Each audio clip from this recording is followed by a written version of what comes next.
सूत जी महाराज कहते हैं कि एक बार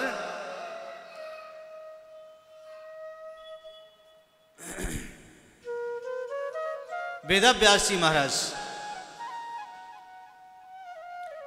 ये सम्याप्रास नदी पर सरस्वती के तट पर एक कुटिया बनाकर के रहते थे। भगवान की साधना करते थे। इन्होंने अनेक अनेक प्रकार के पुराण रच डाले संसार के दुख को दूर करने के लिए। 6 पुराण बनाए, 6 शास्त्र बनाए, 18 पुराण बनाए, एक वेद से 4 वेद बनाए, फिर भी मन को शांति नहीं मिली।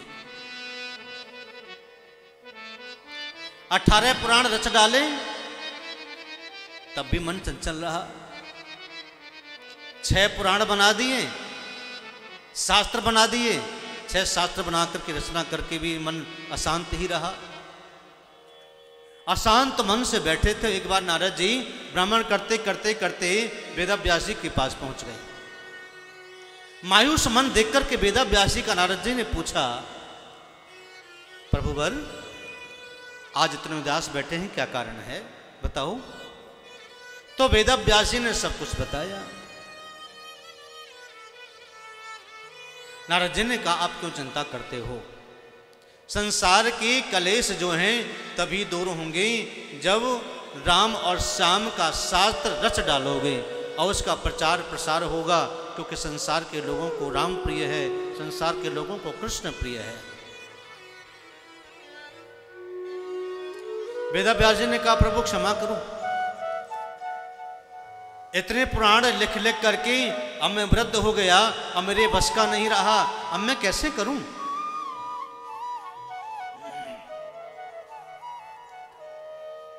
नारद जी ने कहा कि देखो, मेरे पिता ब्रह्मा ने मुझे चतुश्लोकी भागवत मेरे कान में दान करी है, मुझे प्रदान की है।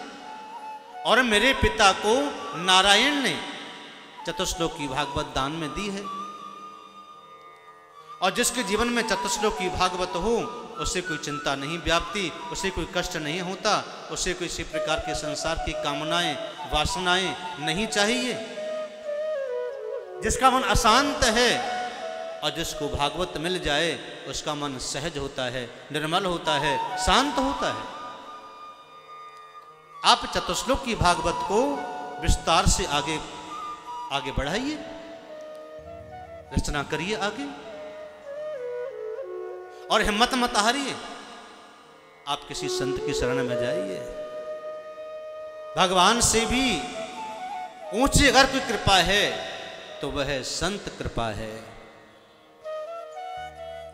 संत कृपा हो जाए तो आनंद हो जाएगा। नारद जी ने अपने बचपन की सारी कहानी सुनाई। देखो, मैं एक तो दासी का पुत्र था। मेरी माँ एक ब्राह्मण के यहाँ दासी का काम करती थी, गौ पालन करती थी, गौ की सेवा करती थी। मैं इकलौता पुत्र था, मेरा पिता मर गया था। चातुर्मास में उस ग्रस्त संत के यहाँ एक बार संत आए और उनकी 4 महीने लगातार उनकी सेवा करी। तो मेरी माँ उन संतों की सेवा करती। संतों की झूठन प्रसादी जो बचती वह मैं और मेरी माँ उसे खाते हैं। संत का उच्छिष्ट भोजन, झूठा भोजन मैंने खाया और हमारा मन भगवान के चरणों में लग गया, उन संतों के चरणों में लग गया। संत जब भगवान का भजन करते, कीर्तन करते, कथा करते, उनके बीच में मैं बैठ जाता। वो संत की झूठे भोजन से मेरा मन निर्मल बन गया और सहज बन गया।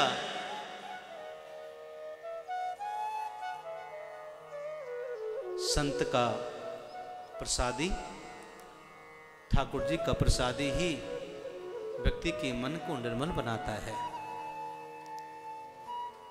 किसी पापी का भोजन मत कर लेना। किसी पापी के घर का अन्न अगर आपने भक्षण कर लिया तो आपकी बुद्धि दूषित हो सकती है, आपका मन बेचैन हो सकता है। किसी पापी का झूठन खा लिया तो आपका मन बेचैन हो जाएगा। नारद जी ने कहा कि मैं उन संतों के बीच में रहता, मुझे बड़ा आनंद आता। एक दिन मेरी माँ को सर्प ने काट लिया।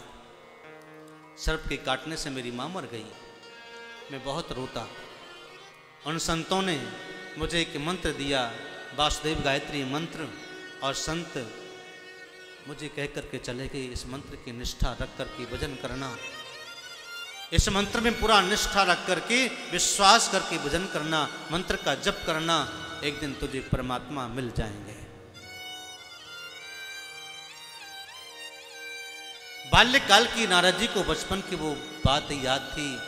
बद्रिकाश्रम में चला गया, कंदराओं में जाकर के, गुफाओं में जाकर के भगवान का भजन करते करते करते इतना मगन हो गया कि उसे एक दिव्य प्रकाश दिखाई दिया, और दिव्य प्रकाश के द्वारा एक आकाशवाणी हुई कि नारद बालक, अभी तेरे पूर्व जन्म का कुछ और पाप बाकी है, अभी और भजन कर, दूसरे जन्म में तुझे मैं मिल जाऊंगा और तुझे मैं अवश्य अपनाऊंगा। ये कहकर कि आकाशवाणी लुप्त हो गई और दिव्य प्रकाश शांत हो गया। सबरे ने पूछा ये क्या है, क्यों लाए हैं इतने पशु?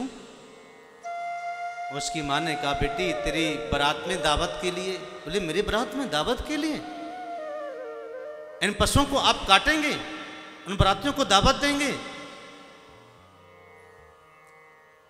सबरे ने सोच लिया कि मैं यहां नहीं रहूंगी। मैं अगर रुक गई, शादी हो जाएगी, मेरे कारण से इतने पशुओं का वध होगा, कितना बड़ा अनर्थ, जघन्य पाप होगा जो कभी मिट नहीं सकता। रात्रि काल में निकल गई एक संत के यहाँ। रात्रि काल में वो संत सेवा करते, प्रातः काल तो वो सबरी उस वन में जाकर के संत के पास रहती और छुप छुप करके सेवा करती थी।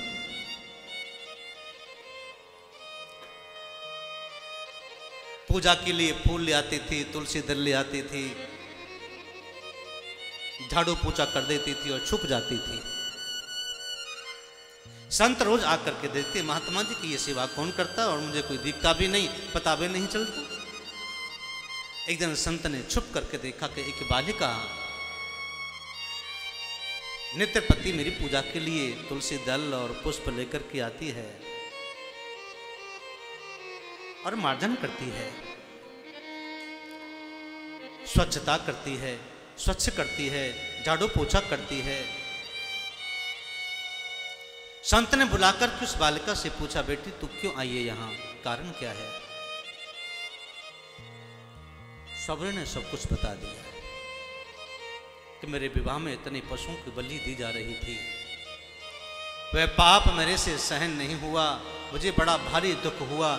मैं आपकी शरण में आ गई और आपके चरणों में आकर के अपना जीवन बनाना चाहती हूँ।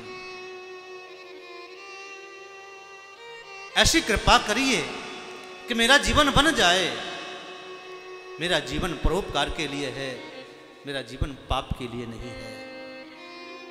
मनुष्य जन्म अगर मैंने पाया है तो इससे मैं व्यर्थ ही गंवा दूं, ऐसा नहीं हो सकता। मैंने कभी बचपन में सुना था संत के शरण जो ग्रहण करता है उसके जीवन में आनंद होता है। आप मेरे ऊपर कृपा कीजिए। मतंग ऋषि के आश्रम में वो बालिका वो सबरी रहती और सेवा याचना करती। जब मतंग ऋषि का शरीर पूरा हुआ तो मतंग ऋषि ने वरदान दिया उस बालिका को, सबरी को, कि सबरी, क्योंकि भील के घर का इसका जन्म था इसलिए उसका नाम सबरी रखा गया, कि तुझे एक दिन आकर के यहां प्रभु राम मिलेंगे, श्री राम तुझे आकर के यहां दर्शन देंगे। ये मेरा वचन है, मेरा वचन कभी असत्य नहीं होगा। मतंग ऋषि के जाने के बाद सबरी आश्रम में रहने लगी और नित्य पति राम के लिए इंतजार करती,